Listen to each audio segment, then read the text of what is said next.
For me, I learned about love in a very unusual place, in prison behind bars.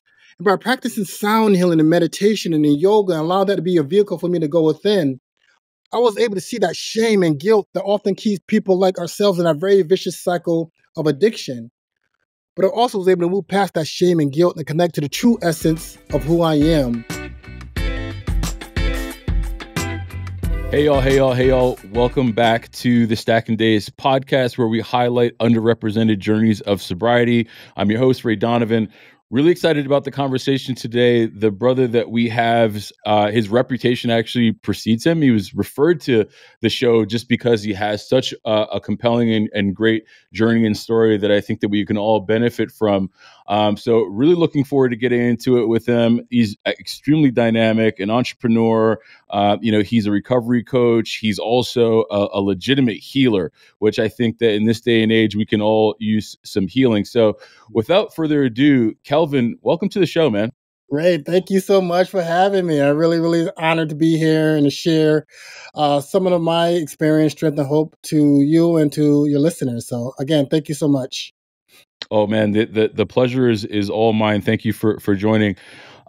Let's just start this thing off the way that we always do. And I know for someone like yourself who's in long-term recovery, you'll have to think back here, but maybe bring us back to the beginning of your relationship with alcohol. Kind of what was your why behind why you drank, and what did it do for you? And then we'll kind of get into your journey into brighter days and take it from there. Absolutely. Yeah.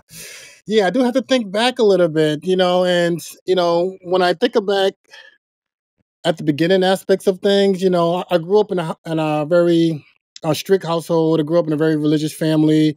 My father was a pastor. My brother was a minister, and uncles were pastors. So I grew up in a very religious faith, and I'm grateful for it. And I grew up with four older brothers. I'm the youngest of five, and growing up, I dealt with a lot of mental health challenges, a lot of feelings of poor self esteem, a lot of hatred issues, self worth issues, a lot of emotional health issues, and growing up at that time, we didn't in my household. We definitely didn't talk about mental health challenges.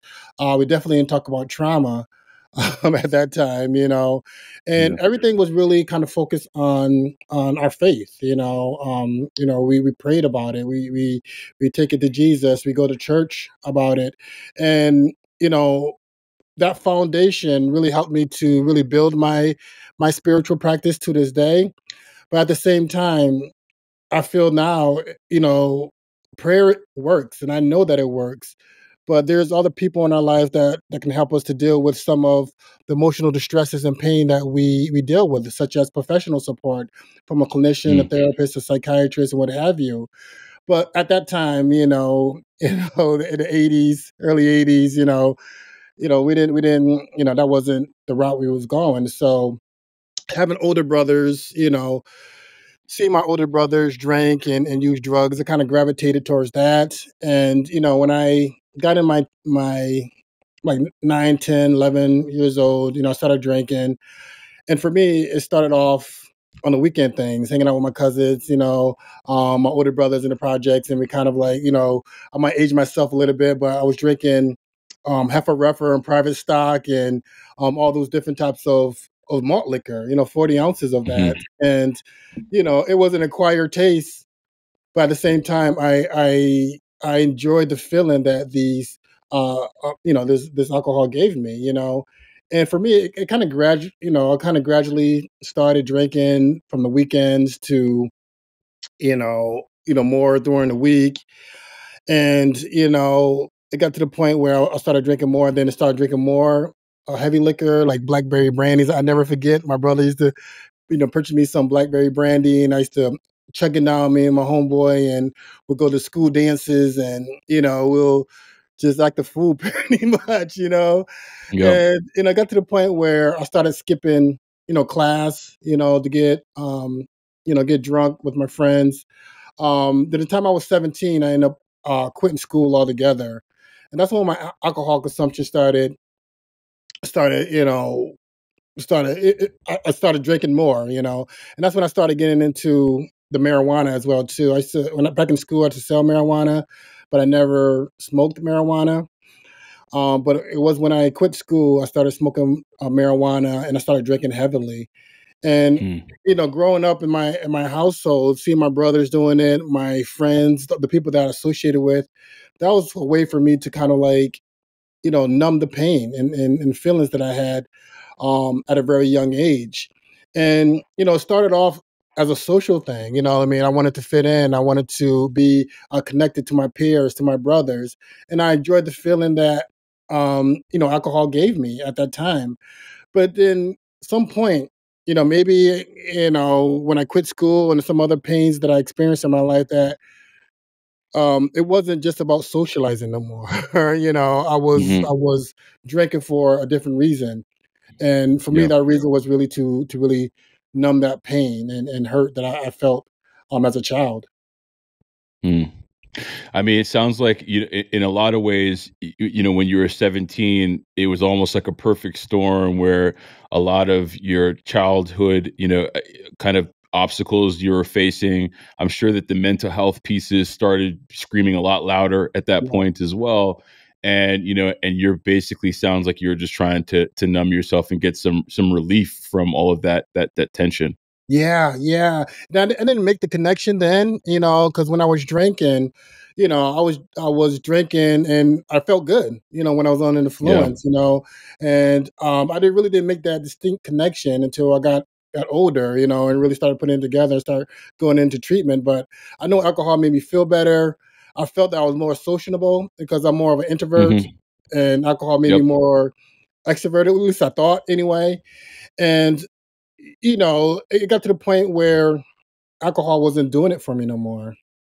Mm. So then, I started gravitating towards the harder drugs, And the time I got into my 20s, I graduated to the cocaine and heroin. And Hmm. I started, consuming alcohol and mixing it with heroin and cocaine. And back in my day, mixing cocaine and heroin together, we used to call that speedball. And that was a very, very dangerous concoction to put together.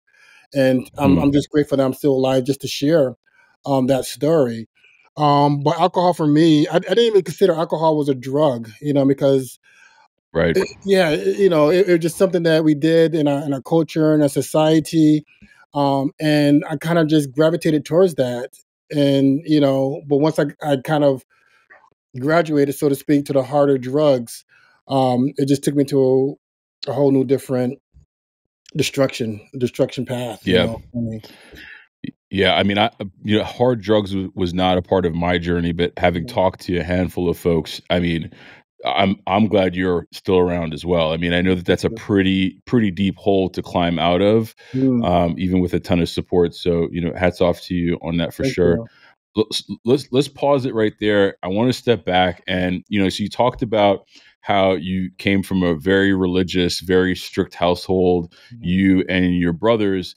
Sounds like you guys were living you had your outside life and then you had your life at home. What did that conflict and that tension look like? With your parents, with your father specifically, and with the culture that I'm sure that he wanted you all to grow up into, but Mhm. clearly you were living a different lifestyle, and I'm sure that Mhm. didn't make it easy for you. What did that look like for you and your brothers? And then secondly, how did they fare in all of that as well? Yeah, yeah, very good questions, Ray. Like for me, it just was, being the youngest, having older brothers, and being in a very strict dynamics at home. My parents are from South Carolina. They work really hard. They both came from big families. My mother and father, they kind of migrated to the north and really, started off in the projects and really worked really hard, for Hmm. to raise their five sons the best way they knew how. And growing up in a very in a religious foundation, and wanted to bring that to their kids.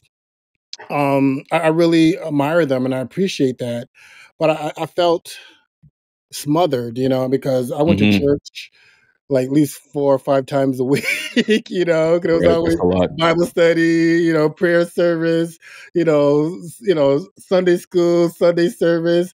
at the service. So there was a lot of that religious faith just pushed down my throat, and it just certain things growing up as a pastor's kid, a preacher kid, just didn't resonate with me. I've seen a lot, living from that perspective as a preacher's kid, going to the Hmm. church, and a lot of it just seems um, there's a lot of hypocrisy I've seen, Right. and it didn't gel with me at all. So therefore, I kind of rebelled, in my early teen and teenage years, and I went the opposite. I wanted to go the opposite way, and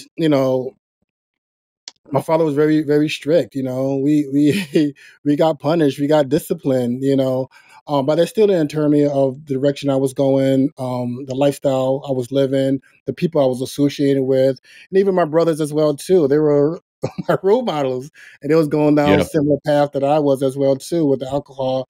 And we rebelled. We were the epitome of the prodigal son, so to speak. And I had to go through my own dark night of the soul, own experiences with alcohol and other drugs, to really come around and really see it for what it really was, and how I'm grateful for the upbringing that I did receive at a young age, but I wasn't ready to receive it at that time.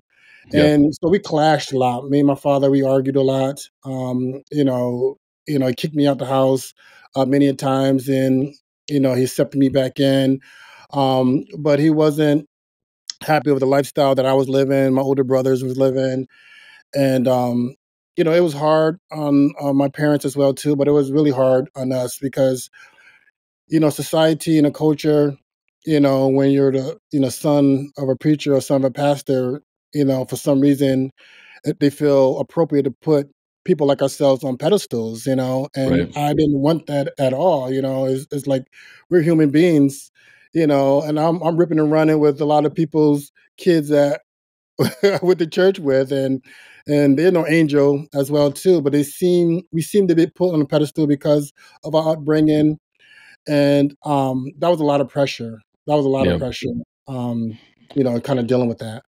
Yeah, the concept of church, particularly in the Black community, is, I mean, is come up a couple times, obviously, on this show, considering how many folks of color that we talk to, Yes. um, and it's always interesting to me. I didn't grow up in the church, but I spent some time in the church, but never in the church community.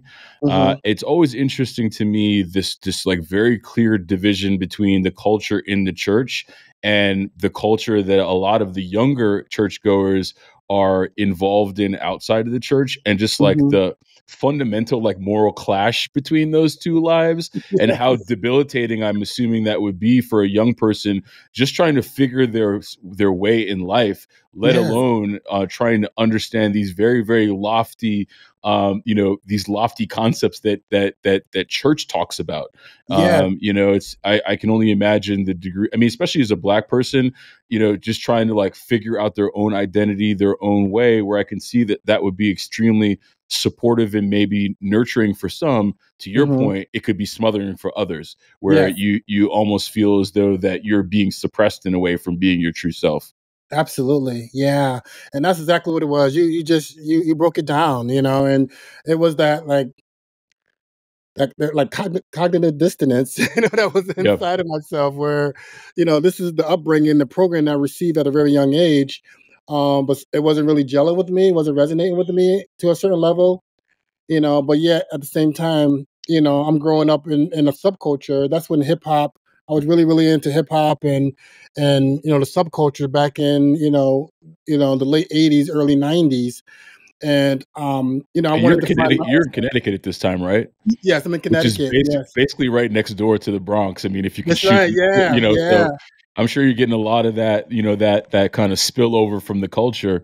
Yes, yes, absolutely. Yes, I was really big into the Zulu Nation and African Bambaataa and all the Yeah. originators of hip hop, and my brothers were and everything too. So hip hop was our subculture, and kind of Mm. like trying to find my own way within that. And hip hop was a lifestyle that I used to kind of like to find my way, to express myself the way I wanted to.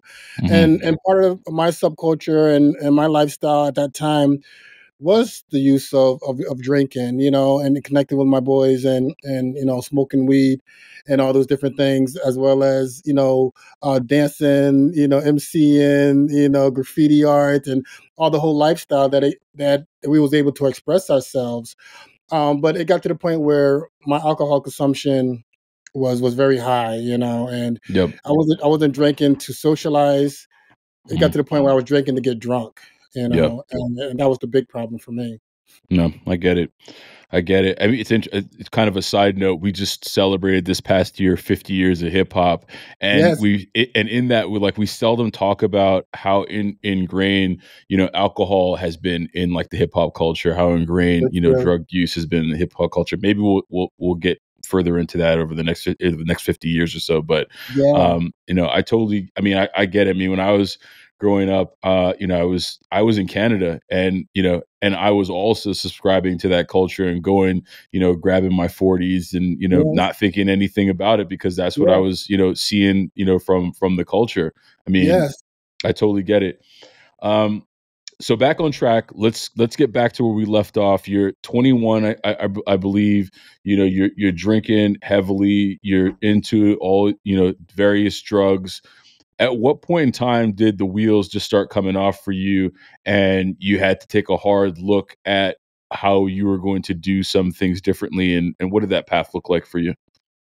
Yeah, it just, the automobile accidents, the Mm, physical altercation at bars and in the streets, and all those different things. I still didn't see my problem, and I'll get arrested, and I'll go to court. The judge would, he'll put me on probation, mandate me to go to a drug treatment program, get the support, the treatment that I need, and being monitored on probation. But I never took none of that seriously, and I ended up getting into more trouble.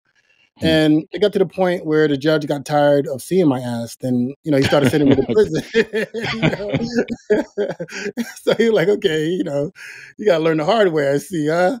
Mm, And I started going. I went to prison, and even then, I'll get out and do the same thing. We was, I was ready to see my fellas and go get drunk and all the just the fast lifestyle we were living, But for me, it wasn't till my last prison bid that I did where I was convicted of 5 years, suspended after 26 months with 4 years probation, and it was stemmed from my alcohol and drug use. And it was then, I never forget laying in that jail cell, still detoxing from the night before, from alcohol, from mm. marijuana, from cocaine, from heroin, prescription opioids like Oxycontin, Vicodins, and Percocets, Klonopins. I had a lot of Everything. drugs with my system. Yeah, yeah. And, thinking about the pain that I caused to my family, particularly my daughter. My Mm, daughter, she seen me, I'm intoxicated. She see me verbally and physically abusive. She see me just causing all kinds of mayhem and issues, And I'm sure that was very traumatizing for her just to see her father being intoxicated, causing so much mayhem in the streets. mhm. And, I was thinking about her, laying in my bunk bed, thinking about her. And, that's when, it really, really hit me. And, I was at that point where I was done. I was exhausted. I was tired. I was sick and tired of being sick and tired. Yeah. And for me, I learned that's when the window of opportunity opened for me when I was ready to surrender and to really get the support that I need. And going through the whole process with court and end up being convicted, sent to prison again. But this time I was ready. I was ready to make the necessary changes in my life. And my daughter Tatiana, she was my inspiration for me to find the inner motivation to really change my life around for the better because I wanted to be the man, the father that my daughter look up to and be proud Yeah. of. So while in prison, I took advantage of all the programs that was available in prison. And the one program that really, really helped me the most was the drug treatment program in prison. So it was a drug treatment program that I needed to do in order to be paroled, but I wanted to do for myself, Right. and that really helped me to look at things from a different perspective. I was able to learn about addiction, and how it impacts me mentally, emotionally, physically, and also believe how it impacts me spiritually as well too. And I was able to learn about the science of addiction, how it impacts the brain as well. Hmm. And I was able to learn a little bit more about myself and my relationship to alcohol and other drugs. But not only that, I was able to learn tools and practices um, to to kind of deal with the root causes of my experience with addiction, such as yoga, meditation, sound healing, even creative expressive arts like poetry and journaling. And Ray, I had a lot of misconceptions about yoga, about meditation. I didn't feel comfortable doing it in prison, but I know the things I was doing prior to going to prison wasn't working for me no more. So I had to Yep. try something new and different. And these misconceptions I had, I honestly thought that yoga was for privileged, rich white women because the Yeah. way it's marketed here in the United States. And I thought meditation was for hippies and Buddhists. So I didn't subscribe to none of that. So I didn't really think it was for me.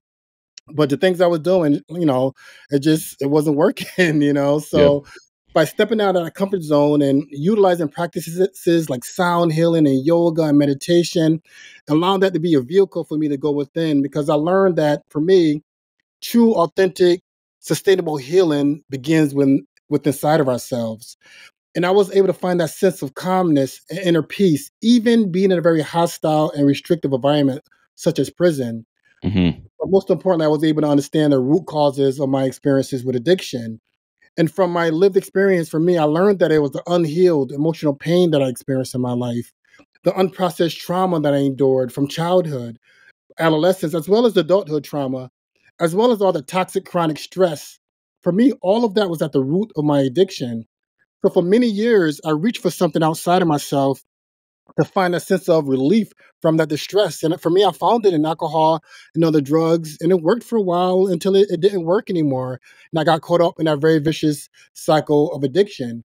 So it was my experience in prison that really transformed my life, and I really found freedom behind bars. I found Mm. recovery while incarcerated, and that really helped me to change the trajectory of my lifestyle, and just really start seeing things from a different perspective.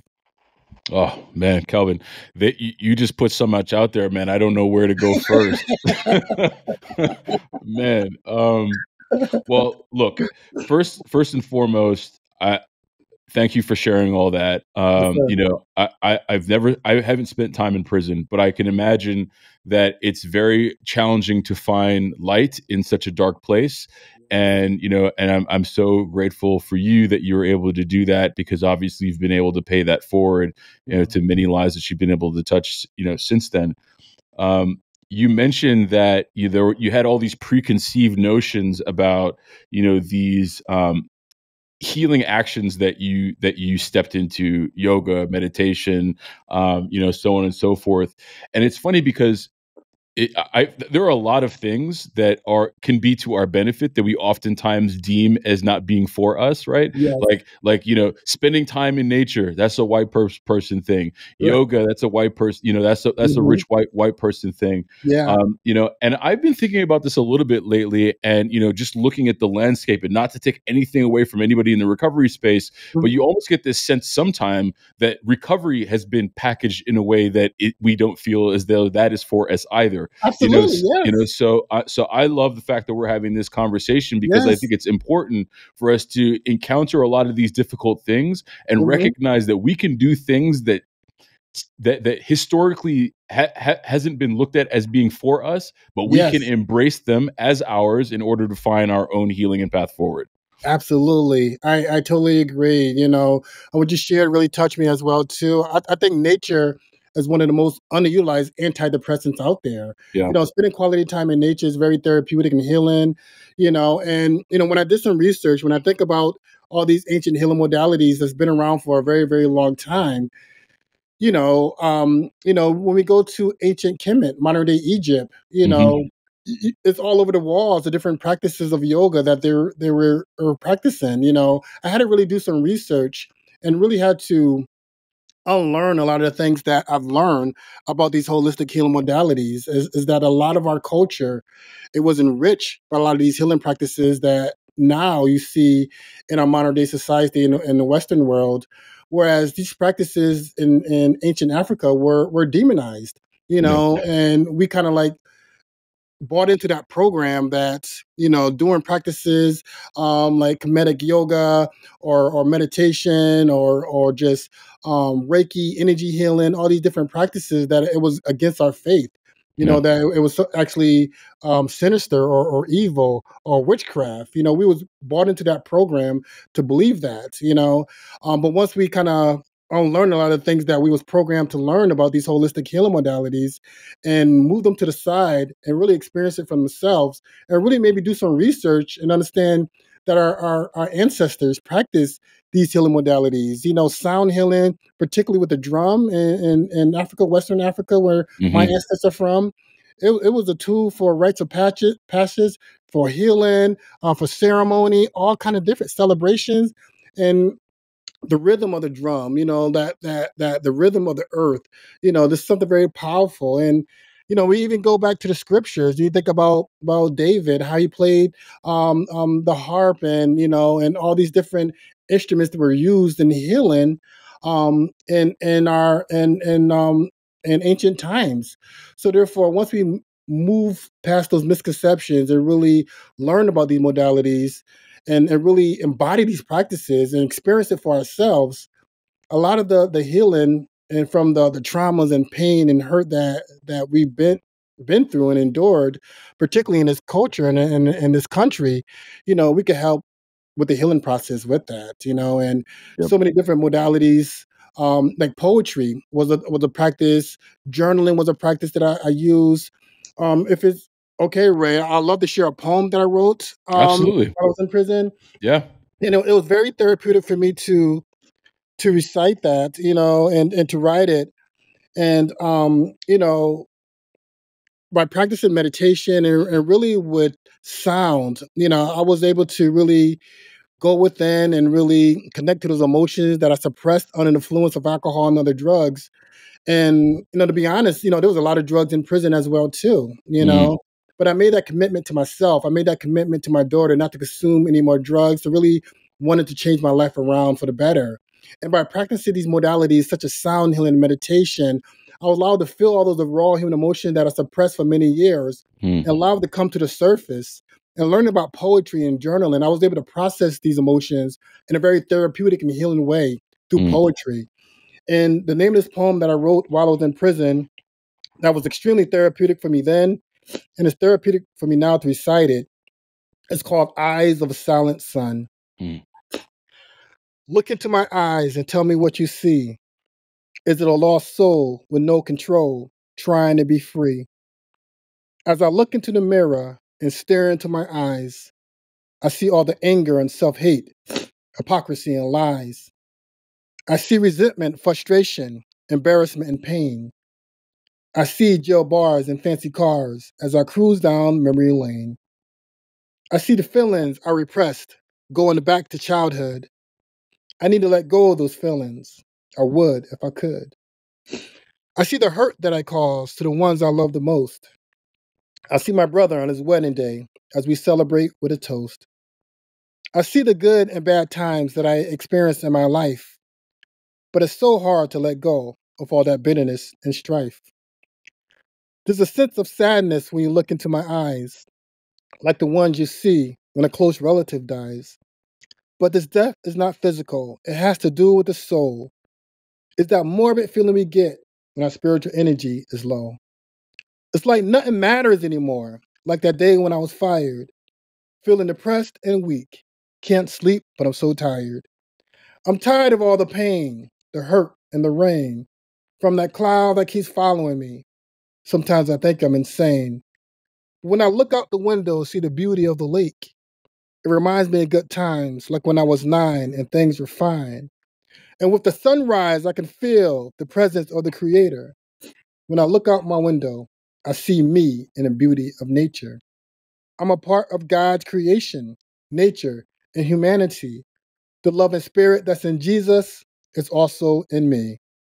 So I learned to love myself and others just for who we are.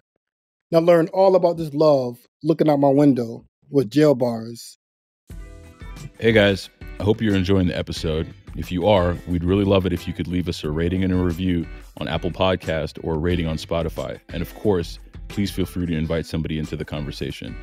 If you feel like you have a story to share on the podcast, why not apply to be a guest? You can do so by completing the form on the podcast description or find it on stackanddays.com. That's stackndays.com. But for now, let's jump back into the conversation. For me, I learned about love in a very unusual place, in prison, behind bars. And by practicing sound healing and meditation and in yoga and allow that to be a vehicle for me to go within, I was able to see that shame and guilt that often keeps people like ourselves in a very vicious cycle of addiction. But I also was able to move past that shame and guilt and connect to the true essence of who I am. And I believe the true essence that each and every one of us are. The essence I'm talking about, the unconditional agape love. Now, for me, I believe that love is more than just, a human emotion. I believe that love is a vibration. It's a frequency. It's also a natural state of being. So what I really truly understand that the same love and divine essence that created the sun, the moon, the stars, all the beauty of nature, it created me, it created you, it created all of us. And oftentimes our addiction to alcohol and other drugs, the poor choices we make, the traumas, it makes us feel so disconnected to that inner love that dwells inside of us. It makes us feel fragmented and broken. And once I was able to kind of see that divine essence, the divine spark that dwells in me, that dwells in all of us, that created all of this, it lives within me. And that gave me the energy to look for that and really reconnect back to that love, because that love really never left. And once I was able to connect back to that love and start seeing myself, the world, and the people in it in a different way, and I really became excited about really living a new life. I was excited to get out of prison and live a life of sobriety, but I also was nervous as well too, because this is how I bonded with my brothers, my close friends. So it was a whole different experience for me. But I was excited and nervous at the same time. No, I bet. Firstly, thank you for sharing that poem. I feel like when I hear that, I almost can visually see this rose growing out of the concrete. Which is a fantastic visual representation of your growth in that moment in your life. And I want to get into the sound healing more. I want to get into that aspect of your work, because I think that for a lot of folks of color, that's a very foreign concept. We don't even know what that is. So we'll get there.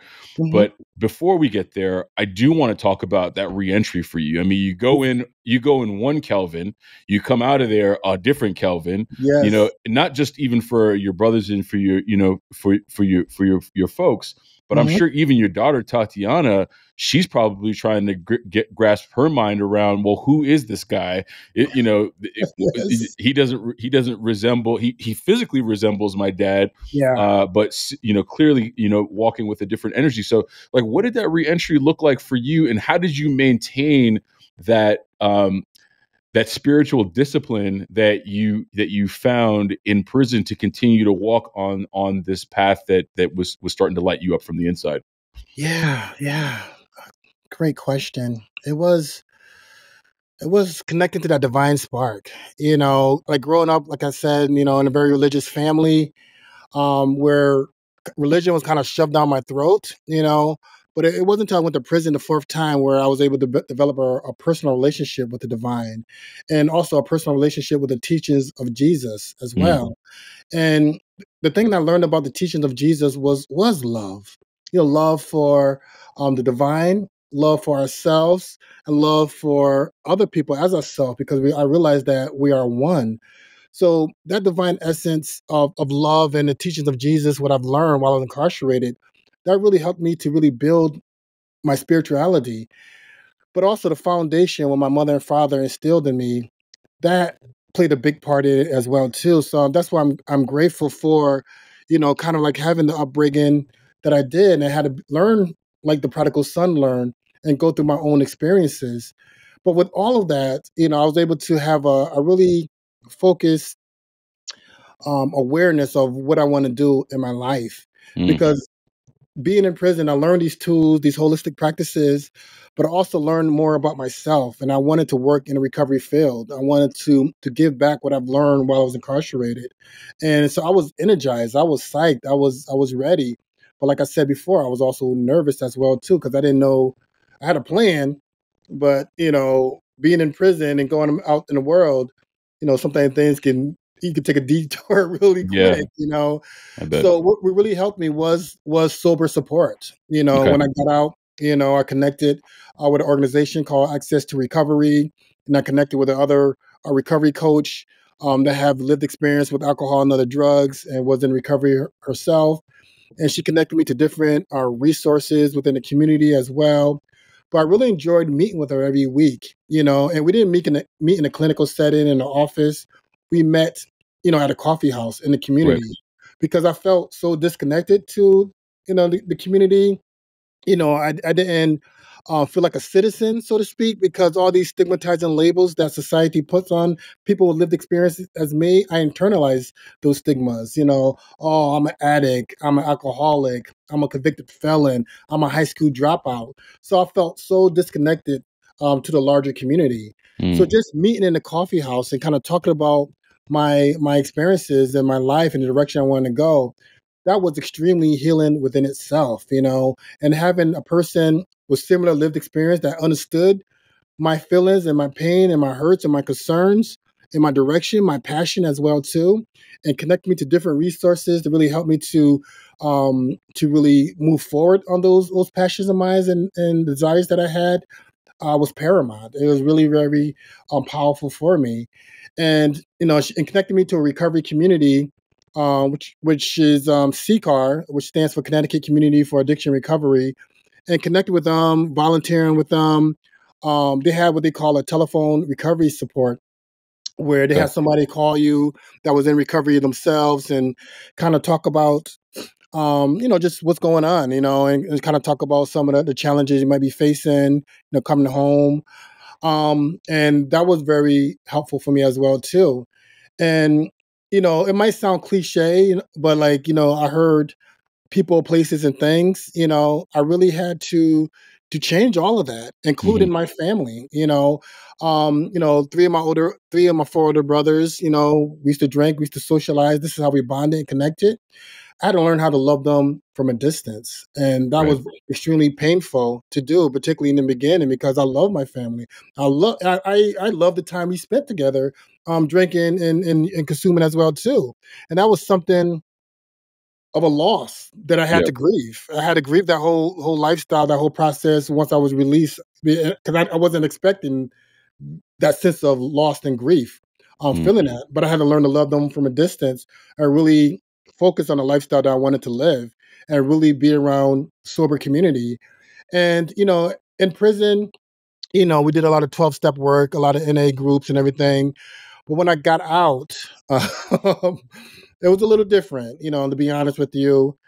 And 12 steps in AAA, that's good for some people, but it didn't really resonate with me. I Mm. learned some principles within the steps, and I think one of the things that's really powerful for a lot of people that 12 step does help is the community aspects of it, Hmm. you know. But when I walked into a lot of recovery spaces in my towns and the places I went to, I was particularly it was me and maybe a couple other people that could count in on one hand how many other people that looked like me in these spaces. So I felt othered a lot, and also these meetings could be very clicky. Yeah. The meetings that I went to, not all of them, but a lot of the meetings I went to were very clicky. If you don't fit into that clique, you could be othered or outcast, so to speak, as well too. So it didn't really gel with me, and also some of the language or terminology. Once I started building more of a holistic approach to addiction recovery, didn't resonate with me no more as well. It got to the point. I understand that if the impact that addiction had on me, and I was very much addicted to alcohol and other drugs. But I had to learn to switch my mindset, and it got to the point where I had an issue standing up and saying my name is Kelvin and I'm an addict or alcoholic. Because one of the things I realized that any word that we use after I am, we manifest in our Mm. life by doing Mm. holistic practices, and not to negate the impact that addiction had on me, but those stigmatizing labels, it kept me in a box, Right. for a certain degree. Today I'll say I'm a person that's in recovery, or a person that's sober, but I'm a human being first. I'm a father, I'm a brother, I'm a son. I'm so much more Yep. than a so-called disease. So that didn't resonate with me no more because I believe that addiction is a human experience, not a human identity. Mm-hmm. Because behind the so-called addict, behind the so-called alcoholic, I believe is a human being that experienced a significant amount of trauma, emotional distress, and toxic chronic stress, and looking for a sense of relief from that distress. And I believe we live in a culture and in a society that kind of conditions us to reach for something outside of ourselves when we're dealing with any type of pain, whether it's a physical pain or emotional pain. You know, as a kid growing up, whenever I had a toothache or headache, I was conditioned to reach for aspirin, Tylenol, Excedrin, what have you. And I use a physical painkiller, a legitimate physical painkiller, such as Oxycontin, Vicodins, Percocets, and heroin, and even alcohol to deal with emotional pain. And like I said, it worked for a while until it didn't work, you know. So No. I just really built community, you know. Then I had to build other sober community that had more of a holistic approach to it as well too. And that really helped me to sustain my recovery for over 14 years now. Mm. And just yesterday, I was honored. I show you the Recovery Advocate of the Year from the organization that really helped me to sustain my recovery, Connecticut Community for Addiction Recovery. And, you know, just reflecting on that, and it was just an honor just to know that I went from that prison cell and feeling kind of beat up, hopeless, despaired. And my daughter was that inspiration for me to really ready to make some sustainable changes. Being in prison, learning these holistic healing modalities to really help me to go within, to really see the root causes of my experiences with addiction, and giving me this passion to help other people that are going through similar experiences with addiction, and being released and really learning how to have a lifestyle, live a really healthy lifestyle without the use of alcohol and other drugs, and really have a healthy relationship with the loved ones in my life, the people that I cared about, that knew me the most. It was a very profound experience for me. And having that experience, I have a desire to support other people on their own personal healing journey of sobriety. No, I love that, man. Congratulations on your the recognition that they bestowed on you. I think that's awesome, and fully, such a far cry from where you started, right? I mean, Yes. you talk about 14 years of recovery. Most of the folks that I talk to on this show, I mean, they're in 1, 2, 3, 4, maybe Mhm. 5 years. So to speak to someone who's been on the road for some time, I'm sure that you still deal with stress. I'm Oh, yeah. sure that you still deal with a lot of the societal pressures that we are all, dealing with, but you've certainly found a more productive way to be able to manage those sorts of things so that you can live a healthier lifestyle, Yes, a sir. holistic lifestyle, healthy Yeah. lifestyle, and you're passing that on to other people. So, I mean, I got two questions for you. Yeah. One, and we talked a little bit about this before the show. How do you advocate and guide other Black men as they're trying to understand their own path? I think Yeah. that's one topic that I definitely want to cover, and then I want to talk about sound healing because I had my own experience recently with Hmm. sound healing, and it opened up some things inside of me that I had never felt before. So I Yes. can only imagine that the practice of it could be very deep for someone who's open to it. So I don't know if those two pieces overlap with one another, but I would love for you to share your perspective on both. Yeah, thank you so much. Yeah, I believe they do. You know, when I really think about it, because for me, it really helped me to kind of go within and open up those emotions and feelings that I suppressed for many years that were very uncomfortable to look at. But I noticed that I had to feel before I heal.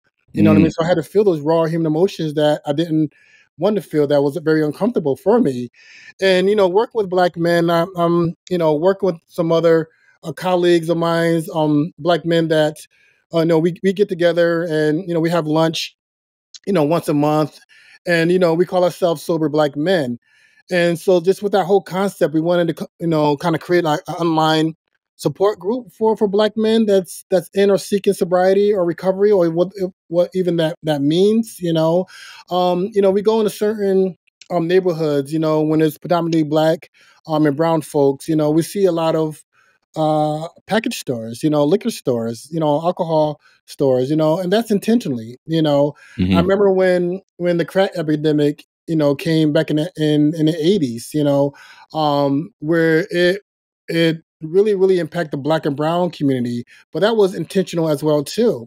So there's a lot of these substances, including alcohol, that's within in Black neighborhoods, that's really out to kind of like Keep us down. um, keep us down, and cause us harm to our minds and our bodies, and I believe our souls as well too.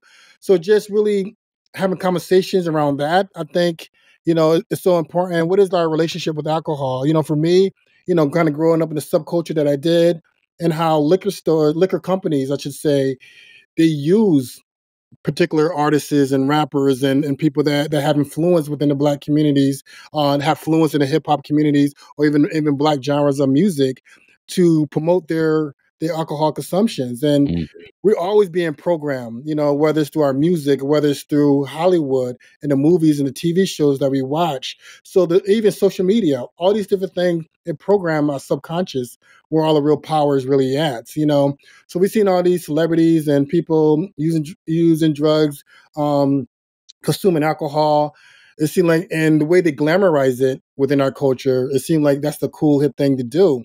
But they don't talk about the other side, how it destroys families, destroy homes, people go to prisons, people get killed and murdered, domestic violence, and driving under influence, all these different other things associated with alcohol. So therefore, just having a conversation around that, so we can have like a real honest, real talk, real life situation, how alcohol impacts us, but Yep. also talk about why we drink alcohol. There's a reason why we drink. And as Black men, one of the emotions that I'm able to express more, just openly, was anger. And my Hmm. anger quickly turned to rage when I was under the influence of alcohol and other drugs. And that rage, that anger got me into a lot of trouble. But Yep. once I was able to go through counseling and therapy, and once I was able to peel back and go underneath that anger, I realized that it was a lot of fear, a lot of sadness, a lot of hurt, a lot of pain, which in our culture, it doesn't feel comfortable for Black men to express that. Yep. And we have histories of traumas, that extends back from our ancestors. There's a saying, my friend Nikki Myers, she's the founder of yoga and 12-step recovery. She's the one that often says that our issues live in our tissues. And I Hmm. find that to be so, so true. The trauma that we experience in our lives, those emotions that we suppress or repress, it's in our bodies, it's in our muscles, it's in our tissues. Our cells have memory, and our body keeps score of all of our experiences we go through on that journey that we call life. So as Black men, sometimes we don't realize why we feel so much anger, so much hostility. We're hyper vigilant, all these different type of uncomfortable, intense emotions, and how we reach for a blunt, how we reach for a bottle to help to alleviate that. And that makes sense. It makes sense to me why, Totally. we want to eliminate that distress. And sometimes we don't even know where that distress comes from. But a Yeah. lot of it is in our bodies. So just really having spaces where we could come, having podcasts like yours where we could learn more about, alcohol consumption and how it impacts us, and just really giving people tools to help to have a different relationship with alcohol, whether they want to reduce the harm that alcohol may be causing within their life or into their bodies, or they want to have abstinence from it, Yep. and really go a different route. Having different resources and tools and practices, and to address that. But also, I believe it's so important that we address the root cause, not just mitigating the symptoms of the conditions that we're dealing with, but addressing the root causes. And that's where practices like sound healing, yoga, meditation, clinical therapy, being out in nature, connecting with other human beings that have our best interests at heart really comes into play. Yep. And so sound healing is one of those holistic healing modalities that can really help us to do that. So, during my experiences with sound healing, I use the crystal singing bowls. I use the Himalayan singing bowl, so like a bowl like this, which is Hmm. made of different metals. I use the gong, the ocean drum, all the different healing tools and instruments that I utilize to help us to activate and stimulate the parasympathetic nervous system, Hmm. also known as the relaxation response, to help us to calm our minds, to relax our bodies, to feel our emotions, and to nourish our souls.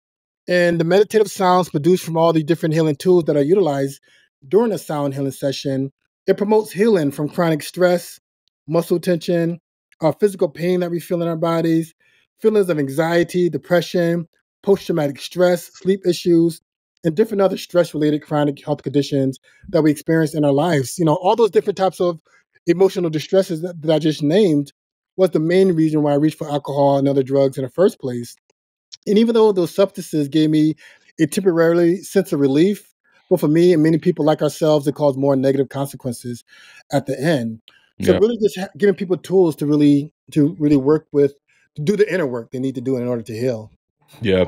I mean, you had a line that you had mentioned earlier. I think it was, you got to feel before you heal. Yes, sir. And, we are so apprehensive to any of those feelings because, I mean, let's be honest, they just hurt so much, right? Like we do anything we Mhm. can, even if it resorts to killing ourselves slowly to avoid some of these things.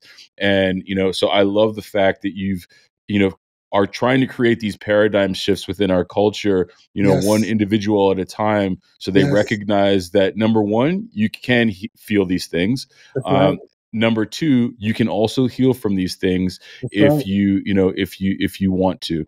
That's So I right. think that those are honorable things that you're doing in the community. And I hope that I can actually make my way out to Connecticut at some point. I'd love to do a sound healing session with you. I think that that's an extremely powerful tool to just touch into an aspect of yourself that otherwise you didn't even either know that it existed, or it's Hmm. just generally pretty dormant most days. So Absolutely. I think it's pretty strong stuff.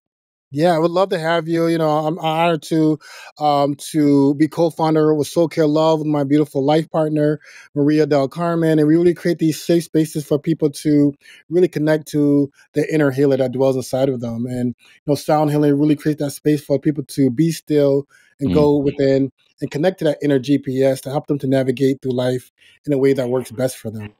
Yeah, get to that issue in our tissue as you as That's you. right. Yes. I Yes, love that. sir. I love that. Well, look, I got a couple questions that I'll ask you as we kind of close out here, Hmm. Kelvin, and then I'll let you go. One, I'm just curious what your perspective is on this. I ask these questions of everyone, Hmm. and there's no right or wrong answer. So just putting that out there. The first question is, for someone who's sitting there, they're listening to this podcast. They recognize that they got an issue. The day looks so dark that it looks like it will never be light. But they want to move towards that light. They Yes. want to get better. They want to tackle their struggle, but they don't know how to do it. They don't even know what the first step's going to be. Like, what would you propose that individual do? Yeah, it's there's so many there are resources out there, but sometimes searching different resources can be very confusing, overwhelming Mm, as well too. When we Google something and we look for whether it's a treatment center or a detox center or some type of support, depending on our insurance or our financial status and everything as well too. There's also a lot of barriers as well too.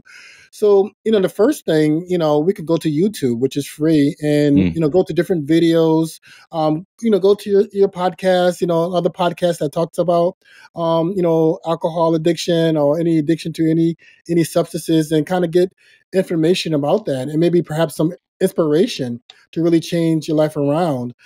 And also there's some things we can do. And one of the things I suggest is like, okay, what does alcohol do for you? I invite people to kind of like sit down and do some self-reflection to like yep. understand why the reason you're drinking alcohol in the first place. So what is the pros of drinking alcohol and what are the cons for drinking alcohol? And really do some introspection and really reflect on the pros and cons of their relationship to alcohol or any other drug and really weigh it out, and along with reading some books and listening to podcasts and checking out some videos on recovery and sobriety on YouTube, and really have you know come up with an idea of what path you want to go, and once that path, whether it's treatment, whether you want to live a different lifestyle, there's so many different resources, um, if you enter 12 steps, 12 step is a community that people can go to, but also there's smart recovery now. There's refuge recovery, which is more a Buddhist based practice of sobriety. There's so many different um, peer support organizations and meetings that people can go to and be around community. And I encourage anybody to connect with some sober friends or sober community that can help you to answer any questions that you may have, and associate yourself with people that have the same vision and goals as you do. And if your goal is to be sober, connect with people that's sober as well too. Yep. And read all you can, learn all you can about alcohol or any other drug addiction, but also learn more about yourself and the reason why we reach for a substance and behavior to alleviate, we use alcohol to alleviate some of the distresses and feelings that we may have within inside of ourselves. Yeah. I mean, certainly, curiosity is one of those paths to self-discovery, right? And I Yes, think yes, that to open yourself up, to start having some of those conversations with yourself before having them with anybody else, having that degree of honesty and curiosity for yes. yourself will Hmm. lead you to a path that maybe you weren't on yesterday. So thank you for sharing Yeah, that. Uh, absolutely. last question I have for you Mhm. is, and this is again the question that I ask of all my guests, because I think it's important for not only those who are in the midst of the struggle, but those who are witnessing those who are in the midst of struggle. Mhm. In your darkest days, how would someone have known that you were struggling without you explicitly telling them? Mm, yeah, there's certain signs.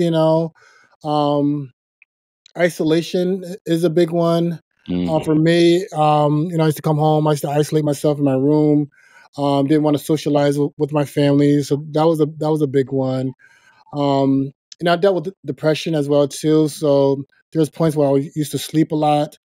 That's a tell sign for struggles. But just be intoxicated all the time. Seeing or smelling alcohol or just slur speech. mhm, Um, not taking care of your personal hygiene like you used to. Um, Mannerisms, attitudes, feeling, a lot of anger. I had a lot of anger and hostility. I was short tempered a lot of times as well too, mhm, and just little shifts in our attitudes and our demeanor and our hygiene and our behaviors um, are telltale signs. But it's hard for sometimes family members to or loved ones to notice when they have a particular loved one that's addicted to a substance or a behavior that's no longer serving them, is causing harm. And the thing I learned about addiction that impacts not only the addicted person, but their loved ones as well too. And I yep, think it's also important for the loved ones to, especially the loved ones that have in direct contact with an addicted person, is to find support for themselves as well too, and get the yeah, healing and support, and make sure that they take care of their well-being as well too. yep.